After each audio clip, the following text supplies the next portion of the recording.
All right. Hello, everyone, and welcome to the Green Terror with Elena Chapman.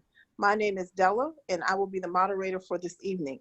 The Green Terror Group is a weekly interactive community group for seekers exploring ways to activate possibility and creativities in our lives. We dive deep into spiritual dimensions that are all too often ignored in our fast-paced modern world.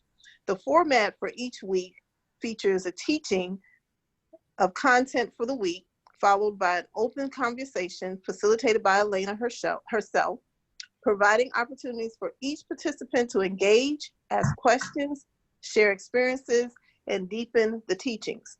All participants are automatically muted, so in order to participate, you must raise your hand virtually on the Zoom dashboard and type, or either you can type into the chat what you would like to comment, and then I will unmute you. There will come a time in the discussion where everyone will be unmuted and we can have the conversation flow freely. But at this time, it is my pleasure to introduce to you the Green Terror host, Elena Chapman. Welcome, Elena. Hello, everyone, and I hope you are all well tonight. And I welcome you to this group, the Green Terror. And what I really need to do is to turn on some lights. It's getting dark so early now. Ooh, that means fall is going to be coming. I love fall, but I'm not ready. Anyway, so tonight we're going to talk about how the excess in our lives can cause us anxiety. Okay, and a little bit about who I am and what I do so that you know, because that's kind of nice to know too. I am, of course, Elena Chapman, and I am part of, I have founded the Soul Manifesto, which is all about how to start living by your soul and not live by the ego, okay, because the ego can hurt us. But live by the soul. And this Green Terror group is named Green Terror because it's a Buddhist goddess who is doing her heart's desire, but is guided by her soul. And that's what I just love. And so that's why we call that Green Terror, because everything we learn here is how to begin to open ourselves up to living by our soul. And so, oh, what else? I guess I should tell you a little bit more. All right, so I am also two-time best-selling author. I've got, hey, good news. My book is in the publisher. Yes, this is my third book. It's called Hello Soul. It's my journey, how I started to find my soul, hear my soul, and live by my soul. And so it's not a memoir. It gives you the tools to do the same if you wish.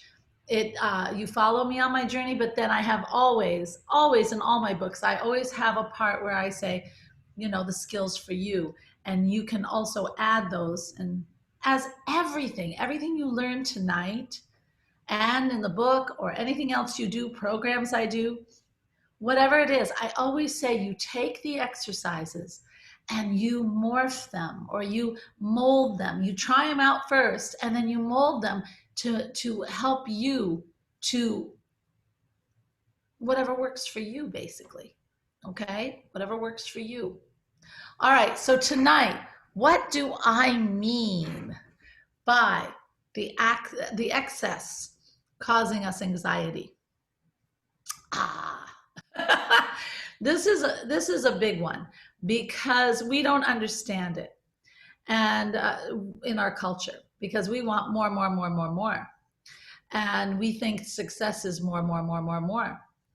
But the excess in our lives, the excessive busyness, the excessive materials, the excessive thoughts, the excessive scheduling, all of this stuff can cause us, why anxiety is more of an epidemic than even the pandemic we're suffering now, and has been since 2017. So we are growing more and more. Of course, Corona is not helping the matters at all. It's giving us something else to add to our excessiveness. But how do we learn to control this excessiveness? I learned a lot. My mom right now is going through a lot, but all her whole life, because my mom is not like me at all. God love her.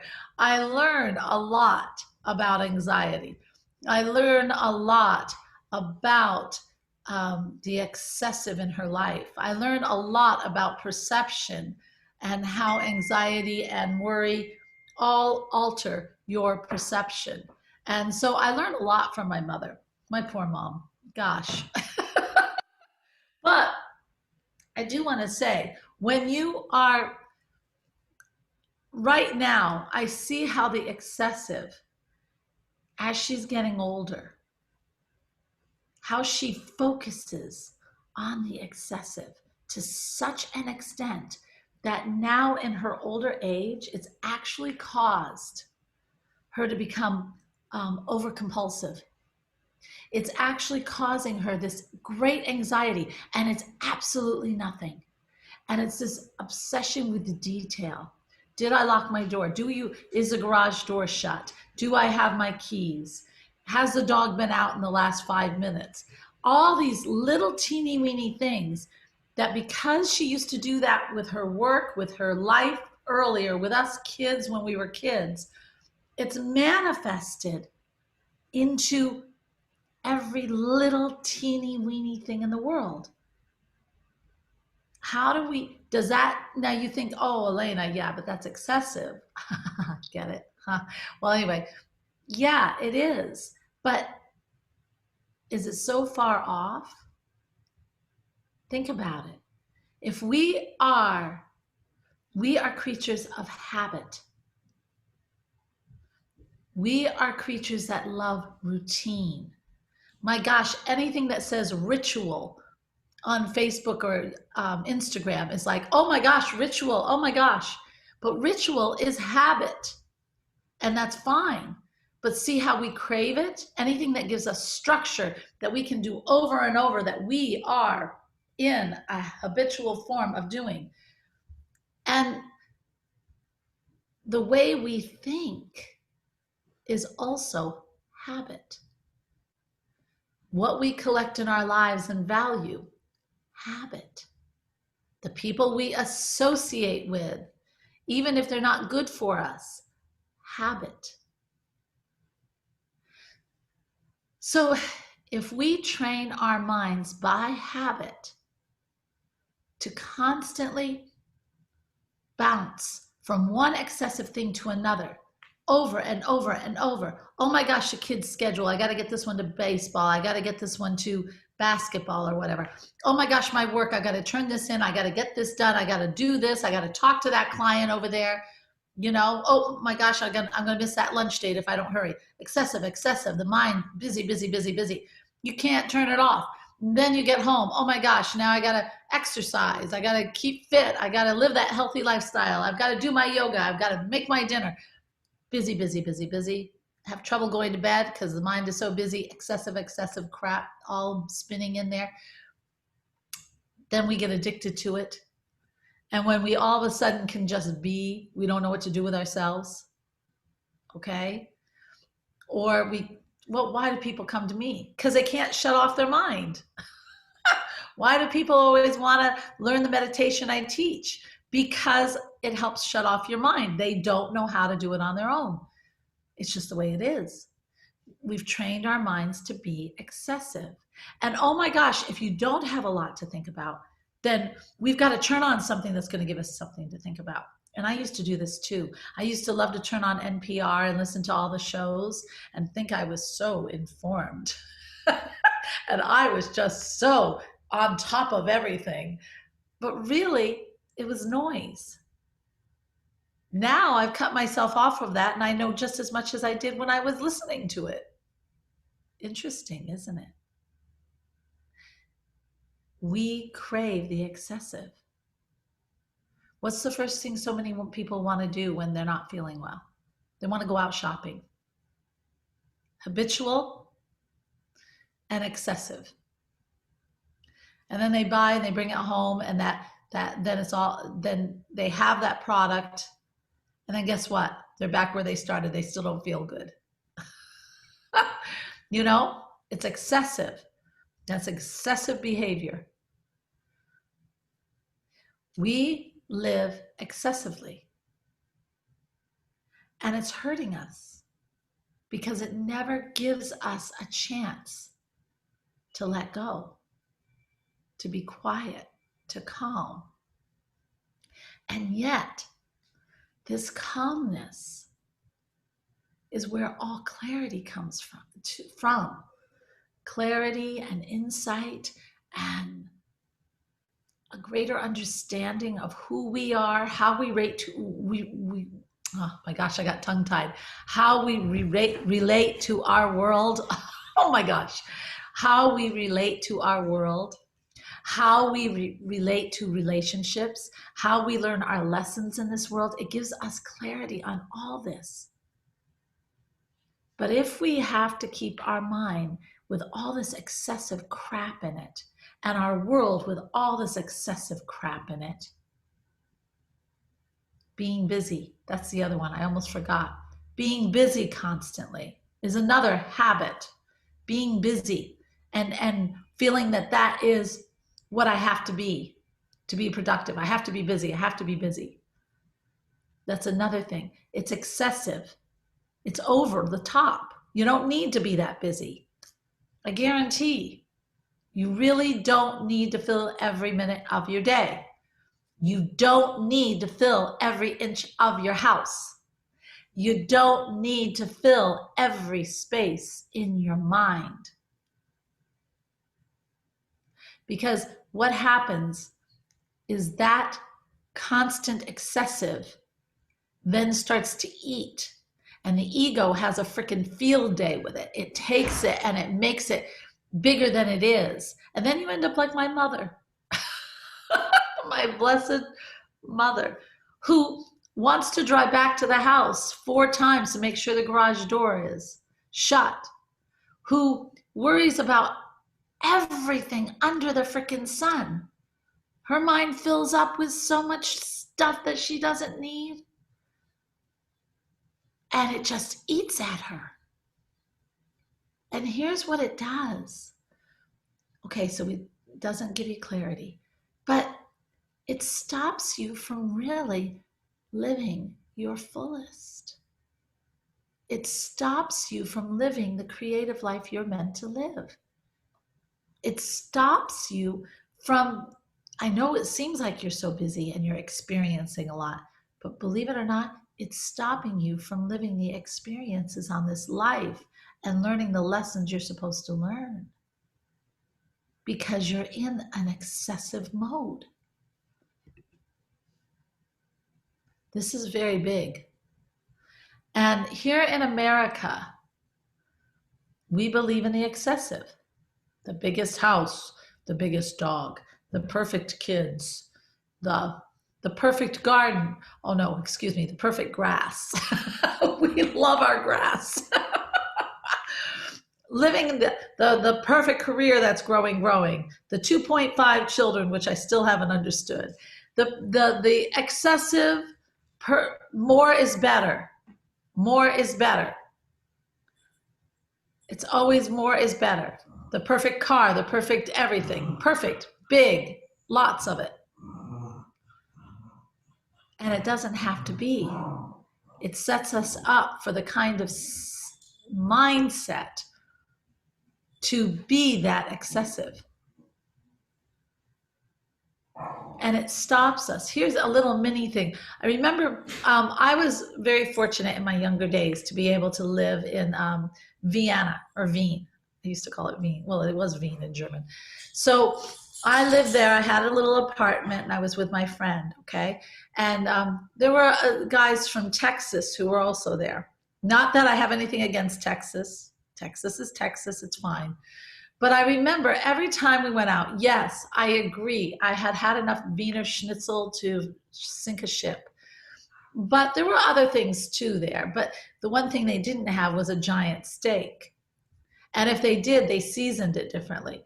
And these guys from Texas would sit there and all they could obsess on, and they wanted that excessive. They wanted a big dinner with a big steak and la la la. I heard about it night and day.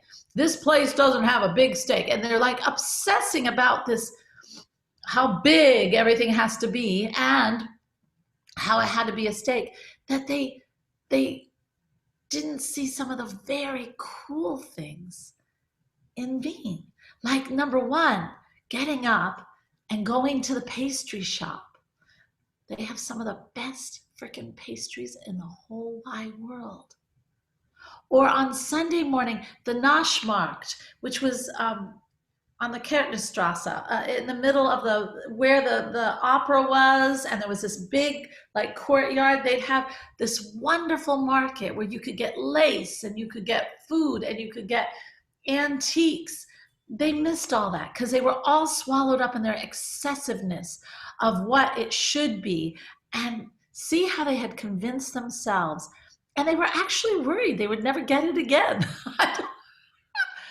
But see how, living so excessively, they could not adapt to anything that wasn't their big, giant, steaky meal.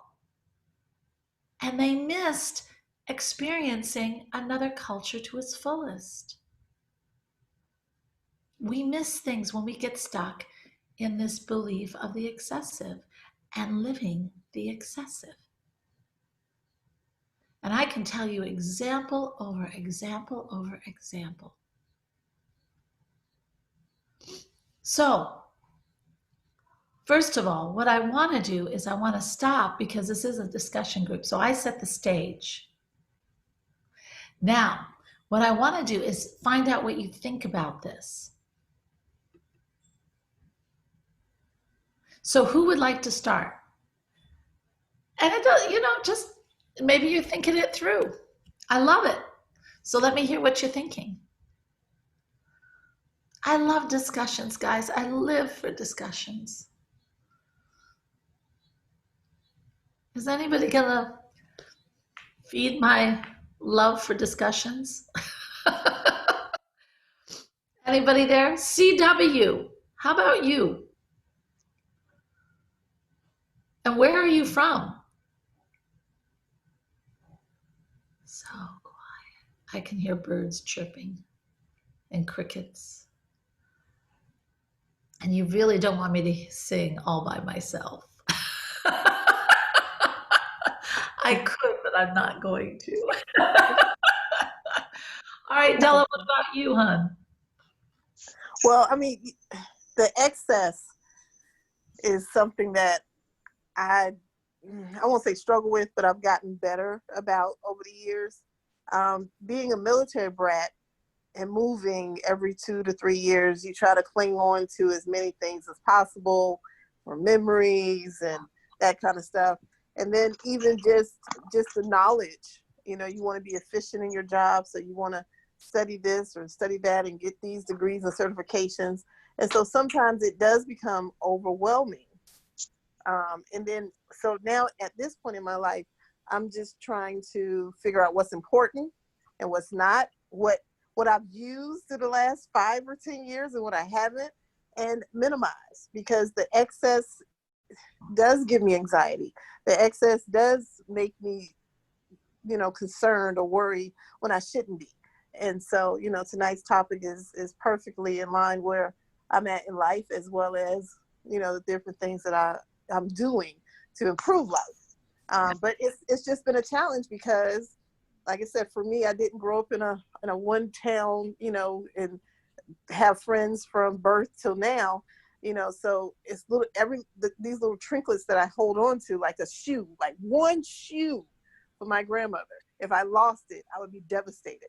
But then I have like 50 stuffed animals as a grown woman.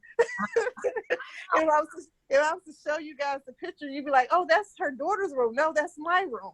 I don't need all those babies, Yeah, so some things, like I said, are very important to me, and I hopefully will never lose or discard. And other things, yeah, it's time to, go through it and prioritize and bless other people or get rid of it. But I promise you, if I took like a screenshot right now and posted these 3 shelves of stuffed animals, everybody would be like, oh, that's your niece's room or your daughter's room. Like, no, that's in my room. No, the minimalism. And I know people who are doing the minimalism. Oh gosh, there's this lady on Facebook who has only 9 outfits, and her house is really, you know, bare. And okay, all right. I like furnishings and I like nice. I fill my world with beauty, but I don't have anything that I hold on to other than that. Isn't that interesting? And Yeah. because I've moved 3 times, even from, I just have gotten rid of a lot. In fact, my kids even said that once they saw my mother's house, again, my mother, we're living a lot with my mom in the last 5 weeks, so that's why I'm going there. So you live with what you know. So they said to me, they said, Mom, you don't have anything compared to her.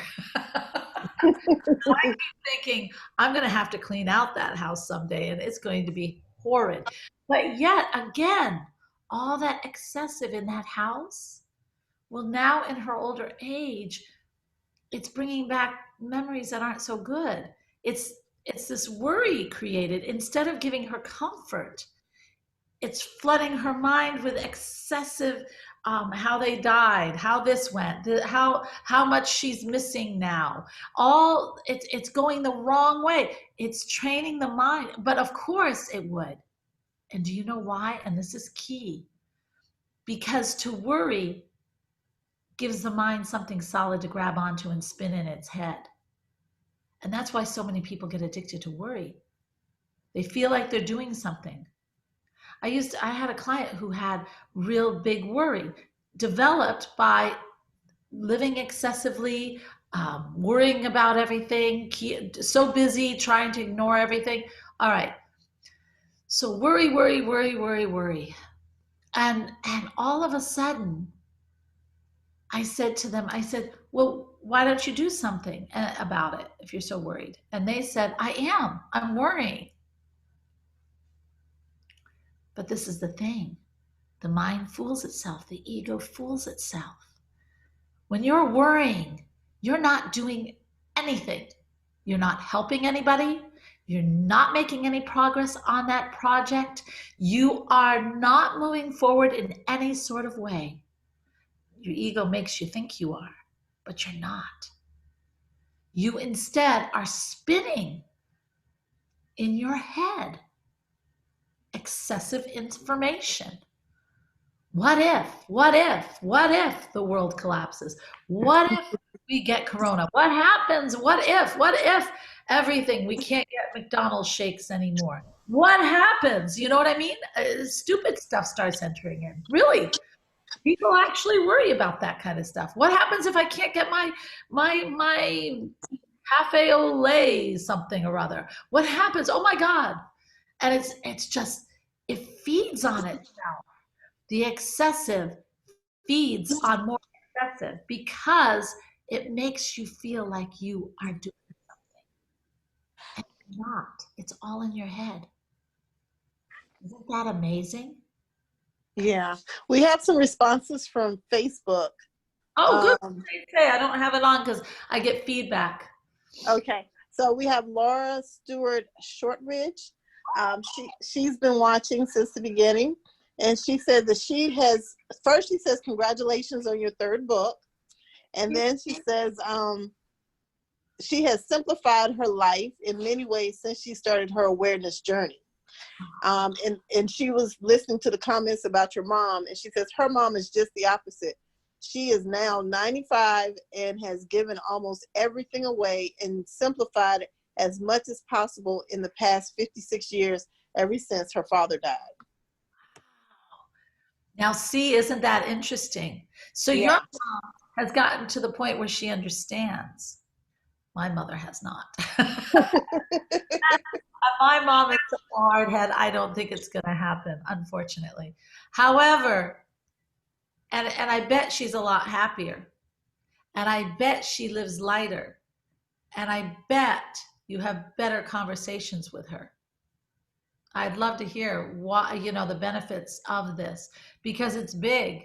You can't move past stuff with someone who's excessive, who lives in that excessive world, because that's all they see. You start talking and they say, oh, what about the dog? What about this? Or what about something small? Because they're addicted to it. And if you just say, you don't need to worry about that, they get to the point. You train your mind. They train their mind to think that if they are not worried, if they are not buzzing around in their head with this excessive stuff, then they're not doing. It's really interesting. And I think, Laura, I love the comment of your mom. I love the comment that you're doing the awareness journey. You need my book. You'll love it. But it is an incredible place to be when you can let go of the excessive, when you can truly let go. And then what you really do is you begin to know what you want. Like I said, I fill my world with beauty. I fill my world with the things that I love for the moment. Now, as soon as I stop loving it, it's gone. Like this green sofa. I love this green sofa. Actually, this sofa has been with me for a long time. I keep recovering it in different colors. And I love it because I can fit it anywhere, wherever I go. And it's there and it's really comfortable and it's kind of old worldish looking. And every time I get into it, every time I sit in it, it just feels good and comfortable. And I don't know, I just like it. So I keep it. But the moment I don't, it's gone. There's no reason to keep it. And as far as living with beauty, because I love to get up, I love to see things. You know what I just did? I went and got those little lights, the little lights, and I just put them all around. I have a 4-poster bed. I put them all around my bed. I can't go to sleep with that, but I love to create experiences. So I can sit in my bed at night, because I'm a night owl, and do my work and have all like just twinkling lights around me. See, I fill my world with beauty and it's intentional and I love it. Now, do I obsess about it? No. When I see something I like, I do it. Otherwise, it's off my mind. I live with intention in that way. Not in all ways, but in that way I do. Because I know that if I fill my world with beauty, it relaxes me. It gives me a chance to breathe. I'm more likely to meditate, get up and have a hot cup of tea and meditate if I feel like just everything is beautiful and wonderful, like nature, especially if it's too cold or too hot to be outside. I like it, so I do it. The difference, what other things? So once you clear out all that crap from your head, that excessive crap, you'll find that you can sit wherever you're comfortable and ideas will just flood your mind. The ideas that you struggled so hard with, trying to find and trying to decide on, all of a sudden, you'll be just sitting, sipping a cup of tea, and that moment of quietness, when your mind is not excessive, filled with all that, stuff, and then all of a sudden, ideas come in. Incredible ideas. If I sit here quiet, man. In fact, I was sitting here quiet and I had to call my person. I said, hey, I have an idea about the radio show. And I'm always doing that. In fact, they probably get sick of all the ideas I get. If I sit in a seminar where I'm just sitting there listening to the guy talk, in about 30 minutes, I can come up with, oh God, hundreds and hundreds of ideas. My whole notebook is filled with ideas before it's over. I love going to seminars because I just create ideas. When you open your mind from living this excessive, obsessive, and it is obsessive, guys, way of living, of crowding everything in there and then tossing it around like a salad, but spinning it and spinning it and spinning it always, never doing anything really about it and just filling it. Oh my God, I got all this news in me. And right now oh my gosh, it is a nightmare for people who are excessive, because all you're doing is going from, oh my gosh, there's no toilet paper. Oh my God, there's no toilet paper. We're all going to die. No toilet paper. And then, doesn't that sound silly? But yes, that's what people were thinking. Oh, and now all of a sudden we've got, what was after that? We had, the corona, of course. The corona was before that. That's even worse. Then the toilet paper. Then there was the no test. Where's the test? I got to take a test. I might have it. Oh my gosh, I just sniffled. Oh, I got to go. Excessive. Too much information. Then we're getting on the news every day, trying to see how it's going up, how it's going down. And yes, it's okay to be concerned. We're all concerned, but when you do not have the excessive, instead of bouncing like a mad hatter all over the place, oh my God, I'm quarantined. What am I going to do when I'm quarantined? I'm sorry. But when you don't have all that, then all of a sudden you're thinking, okay, what do I have to do? Okay, I guess we're going to have to get some masks. We'll have to get some toilet paper. I think they'll get some toilet paper. I'm not going to go crazy about that, but we better get a little bit anyway. And we better just get ourselves, I got to educate the kids on when you go out, you wear your mask, stay distant as much as possible. And I need to get some games in the house because we're going to be playing games, and some popcorn. I got stuff that most people didn't get. I got stuff for us to live in a fun way in the house because we were going to be stuck here. So, I got the popcorn and I did things, but I didn't obsess about it. And once I got that stuff in the house and we were set and we're now here, that was it. I didn't check the phone 24 hours a day to see how everybody else was living. I didn't check the phone to see what the newscast was because it was all dreary anyway.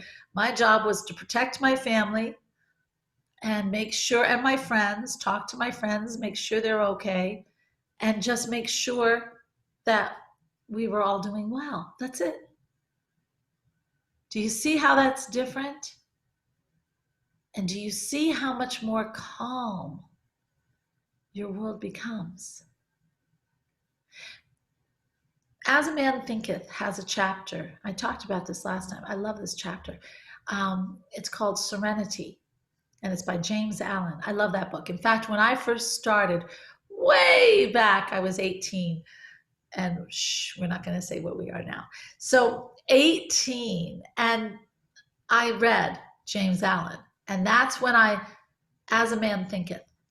And when I read that, I thought, oh, I get this. I get this. And the serenity I thrived on. And it's actually that chapter on serenity that made me know it was time for me to leave my family. Isn't that something? Because serenity talked about the calm tree being that, having that trunk, that core of calmness inside. To have that calmness is like a shaded tree in a desert where everybody wants to lay under. And the calm man is the man that people listen. It's Old English, so it says man. It means man and woman. Or maybe it meant just men. I don't know, but I'm saying men and women. And so it's that calm person that will always be the guidance and the strength. And think about that. When you have a problem, do you go to the person who's running around like a mad hatter, who's got all this crap in their head and they're just like all over the place? Or do you go to the person who is sitting there, maybe reading with just calmness? Who would you more likely go to? I'd go to the calm one.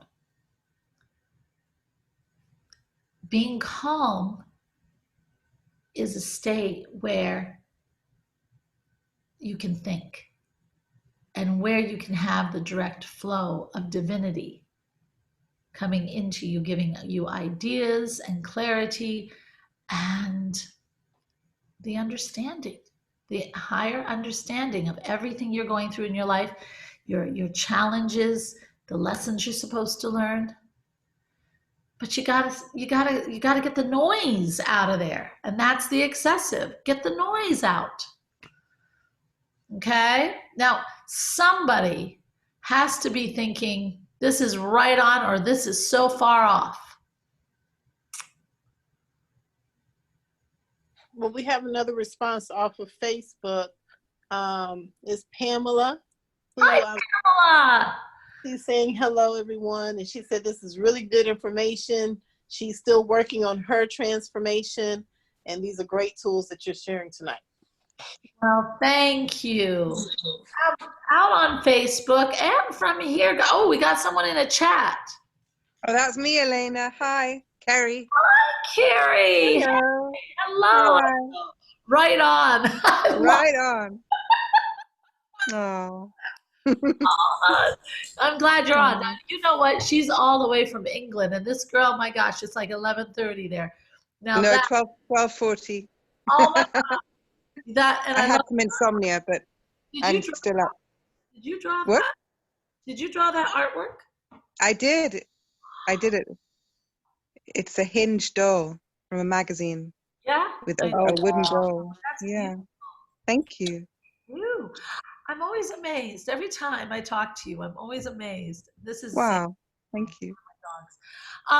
All right. So, oh, resistor. Okay. Oh, I was gonna let him in, but he's gone. Okay. So anyway, all right. So let's get back on track. So, what do you guys have to say about this topic? Now that we've talked about art and everything else. I mean, I'll just say that, yeah, I've just been trying to deal with having always filling up spaces for so long now. Whether it's in my tummy or whether it's in my room or whether it's with doing more than I need, so, or I take time to do absolutely nothing and I structure that in, but, which always helps, but. Yes. But just, in objects in my family, in my lifelong, all my notes, every single tiny drawing, every single message, note, the pieces of paper, special objects, it's quite tricky, get into this head fog and don't quite know sometimes. I throw away the wrong things because I'm trying so hard, You know what? No, Carrie, it is funny because I know you. So she's got a good little lead here. But all right, so sometimes Carrie is an extremely artistic philosopher type of person, and you didn't know that, did you? But you are. So in her mind, she gets like constant. It's just like everything is always just buzzing so much. And Carrie, you're almost more like me in that way, or I'm almost like you in that way. And there are two things that's not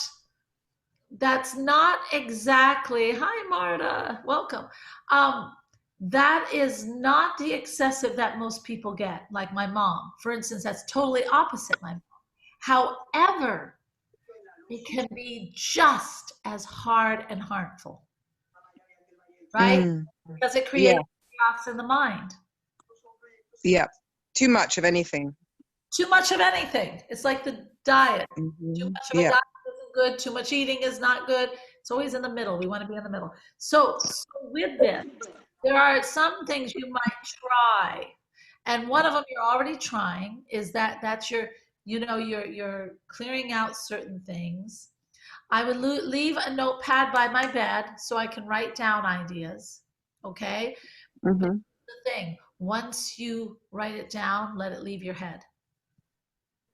Okay. Once you write it down, and I had to learn that too, because that's the excess I would put in my main. I'd have this idea, and my God, in nighttime I could get 6 ideas. So you're up all freaking night because all of a sudden you're developing the idea. You get up and you start drawing even. You start, me, it would be landscapes. I'd be up doing landscapes, or I'd be transposing music at 2 o'clock in the morning because the ideas in my head. And I had to learn, I put it down, okay, transpose some piece tomorrow morning at 9. And I put it down on my paper, and then I let that idea go. Okay? The other You put it as a list. Yep. Okay. Yeah, so get the list by your bed. So at least now here's the thing, and this is just happening in the fraction. And you're gonna, I don't, this is gonna, this is actually an exercise I was singing. This is an exercise that my singing teacher, a very good one, taught me. And she said, she wanted me to light a candle and look at the candle. And start to look at the candle for just, 2 seconds. Start with that.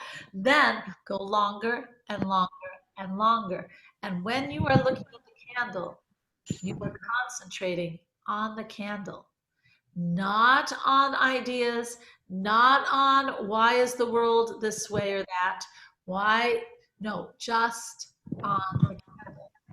And you will see in that candle, fascinating. When you really concentrate on it, you will notice the colors, and you will notice, just keep your eye on the candle and just see how, just increase it slowly.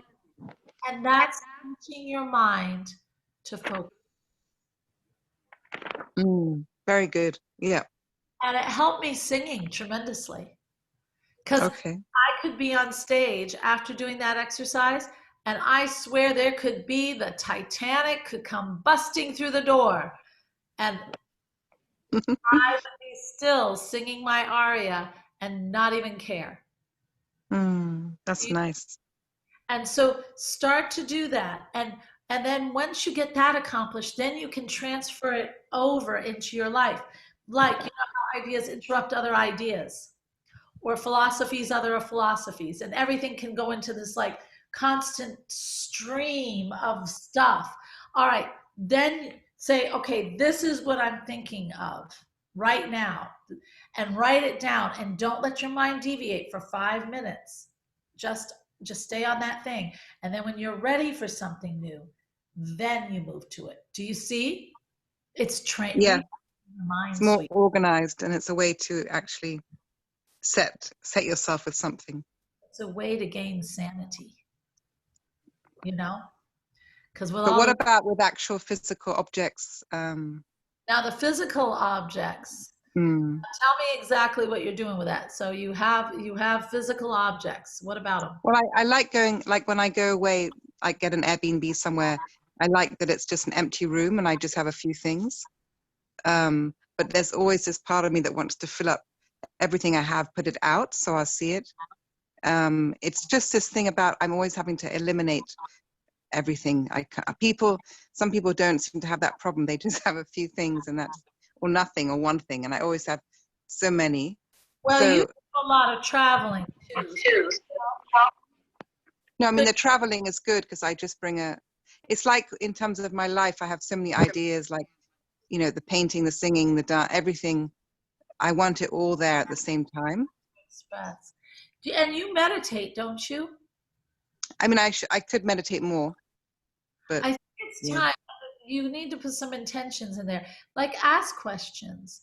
There's, that journey that I used to do with you when you were here, where you would go up and sit in the universe's hands, and you can just ask questions like, why is it that I have, that I feel like I have to have more? That's a big question. That's very good.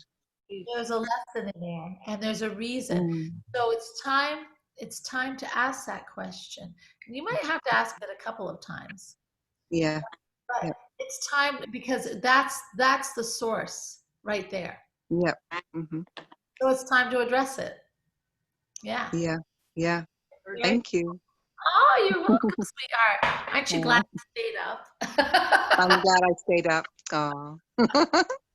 Sweet. Now, anybody else? CW, Marta, anybody else? I just joined in, so I'm a little lost because I was trying to get a new phone, so I just walked in the house. Okay, all right, okay. Well, all right, now, so that you catch up with everything after Right. this, get on Facebook and listen to the whole thing, because I know you can benefit from this. And Right. it's excessive in our mind, in our lives, everything, because it all is one thing, you know. Oh yeah. What's going on in here is going on out here. So, all right, anybody else who wants, Della, do we have any other comments there? Because we're coming close to what time is it? I've got to keep track. It's 7:51. We have 9 minutes before you close. And there are no new comments on Facebook at this time. That's fine. All right, CW, you're very happy just watching, I take it. And I want to see if, how do I get all these other people? I want to see who's on. Okay, Susan, does Susan want to talk? I would love to hear a discussion. I would love it if somebody is like counteracting me.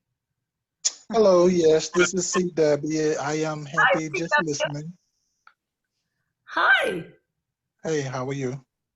I am doing fantastic. Welcome. I am from North Carolina, and I am just listening, gathering information. I love North Carolina. I mean, I really love North Carolina. I took my boys down there to go whitewater rafting. Oh my gosh, so beautiful. You live in a very beautiful place. Thank you. Are you finding this to be beneficial for you? Yes, ma'am. I'm so glad. I hope you come back. We got lots. And I I hope it will. helps you in your life. That's what's important. Yeah. Yes, ma'am. Yes, ma'am. Well, welcome, welcome, welcome to the group. And Pat Davis, what about you, hon?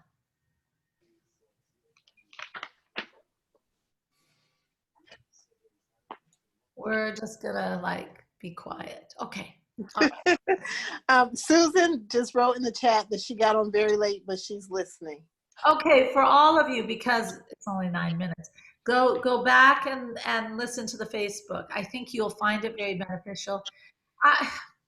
Folks, I'm telling you, that's excessive way that we have become addicted to, and we have become addicted to. Is it our fault? No, because we believed in what we were being taught. And really, gosh, when I think back to my career, because I was in academia forever, and I remember when I was getting my master's, and the professors even make it that way. School makes it that way. You have to be good. You have to get that, and you have to do this. You have to do this. The mind is spinning. And then, oh my gosh, you're supposed to have a social life on top of that, and you've got to have a job. My gosh, I had 21 credits. All right, and I had 21 credits. I had a job on the side that I worked. I worked in the library from 2 to 11 every night, turning all, God, I'm aging myself, putting all the card catalogs, remember way back when anybody in the world, into DOS on the computer. That was me. I did that. So, and then I was also the lead in HMS Pinafore, one of the musicals, the Gilbert and Sullivan. And so was my mind being trained to just go crazy? And I was expected to do all this stuff. It wasn't even a choice. I was being taught to live in a very excessive life. And it was very interesting. And then when you get to have kids and you're out there, every kid has to be in every freaking after school thing in the world. We got to do the soccer. Oh my gosh, I'm a traveling soccer person. I thought, oh my God, no. Oh, I got to go all over the place. Just this thing you have to do. You have to do more. You have to be more. And it's so scattered that your mind gets trained to start thinking. It's very busy, very fast-paced, very fast-filled world of excessive more. And we cannot stop because it becomes habitual. When I ask people to just be, to sit down, whoever's on, if you have something to say, I want to hear it. I'll be quiet. I think it's funny when I say that, it gets like, sure, sure. So if you have noise in the background, just mute it. All right. So what was I saying? Oh, when I tell people to just be, to just relax and be, you know what happens? They can't do it. They have the hardest time. They end up fidgeting. They end up just kind of like looking for the fastest fix they can get. They can't just sit out on the porch and look at the trees and just be. They have to reach for the computer and start writing. We don't know how to just be. And yet, just being is probably the most universal place to be. The most open we can be with the universe. It's not even meditating, it's just being in the present, in this world, and not shutting off from the universe and God with all of our excessive stuff. Okay? It's very important to learn. So, all right, everyone, I have loved having you on. I hope that this helps you this week. You know, I do these talks, and obviously I'm talking more, but those who do help with the discussion, thank you, because it's in the discussion that people learn. Because, you know, because our learning, our listening, number one, if you listen to just me, you go, listen, listen, listen, listen. Oh, what did she say? Listen, listen, listen, listen. That's how we listen as people. So if I get another voice in there with different ideas or problems or whatever, you don't know who you're helping. And the contrast in the voices, it touches many more people. That's why I love bringing interviews to people and things like that, because you get to hear that variation and just me droning on. So thank you for helping with that. But if you guys have questions, you know, that Soul Manifesto webpage, I'd love for you to check it out anyway, because it's new and we've been working on it and I want to see if you like it. But there's a contact page. If you just put any questions you have, remind me what the subject is.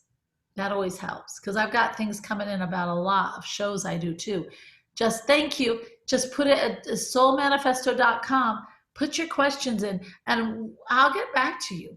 I really do. I love it. I love the questions because the questions make me think. And my whole job is to help you. You know, that's what I do.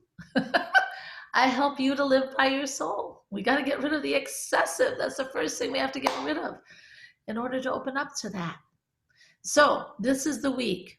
Also check out anything else on the page, because oh gosh, we got this. Oh, I almost forgot. Guys, there's an ad going around with a link. It's the 7-day, which is great for getting rid of this excessive. It's a 7-day reset for your inner calm. It's a program I'm offering for 7 days. It's free. And every day you learn different ways to bring that calm into your life. Isn't that something?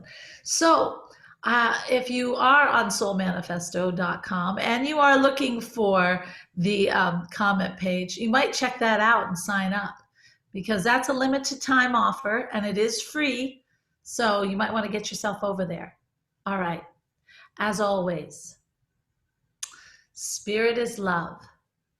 And when we open up to love, when we get that excessive stuff out of our heads and we can truly open up to love, then we are spirit. I love you all. I thank you for being on. I hope you gained great value, and namaste. Bye-bye now. Have a fabulous evening. Bye-bye.